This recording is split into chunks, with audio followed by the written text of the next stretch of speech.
NTV euro সংবাদে স্বাগত। আপনাদের সাথে আছি আমি আলিয়া বেগম ঝর্ণা। সুনামগঞ্জের সীমান্তবর্তী দোয়ারাবাজারের অবৈধ গরু ও সুপারি চোরা কারবারিদের বিকল্প কর্মস্থানে ফিরে আসতে জনসচেতনতামূলক সভা অনুষ্ঠিত। সুনামগঞ্জ প্রতিনিধি কুলেন্দু শেখর দাসের তথ্য ও ভিডিও চিত্রে বিস্তারিত দেখুন প্রতিবেদনে। ২৮ বর্ডার গার্ড ব্যাটালিয়ন বিজিবি কর্তৃক অবৈধ অনুপ্রবেশ ও সীমান্ত হত্যা এবং অবৈধ গরু ও সুপারি চোরাকারবারিদের বিকল্প কর্মস্থানে ফিরে আসা উপলক্ষে সুনামগঞ্জের সীমান্তবর্তী দোয়ারাবাজারে বিভিন্ন শ্রেণীপেশার লোকজনদের নিয়ে এক জনসচেতনতামূলক সভা অনুষ্ঠিত হয়েছে। আজ শুক্রবার সকালে দোয়ারাবাজার উপজেলা প্রশাসন, উপজেলা প্রাণী সম্পদ অধিদপ্তরের যৌথ আয়োজনে বাঁশতলা বিওপির পাশে হকনগর প্রাথমিক বিদ্যালয় মাঠে এই জনসচেতনতামূলক সভা অনুষ্ঠিত হয়।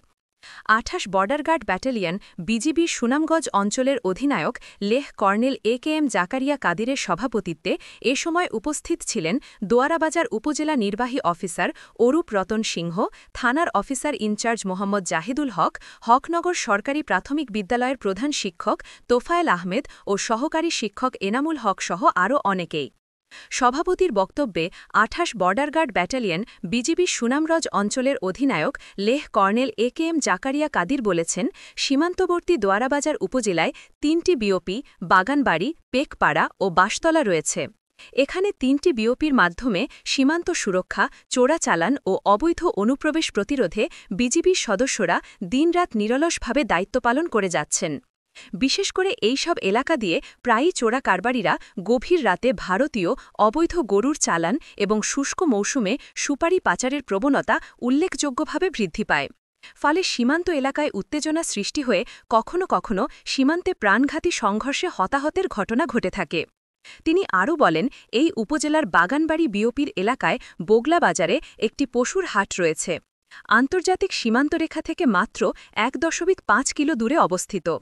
সীমান্ত ঘেঁষা উঁচু নিচু, টিলা, খাল, দিল ও দুর্গম ভৌগোলিক অবস্থানের কারণে এই এলাকাটি চোরাকারবারিদের জন্য আকর্ষণীয় এবং নিরাপদ হয়ে উঠেছে।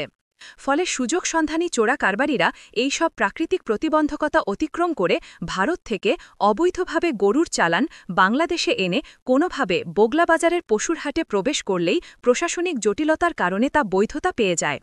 ফলে এসব অবৈধ ভারতীয় গরু হওয়ার পরও বিজিবি কর্তৃক অনেক সময় আটক করা সম্ভব হয়ে ওঠে না।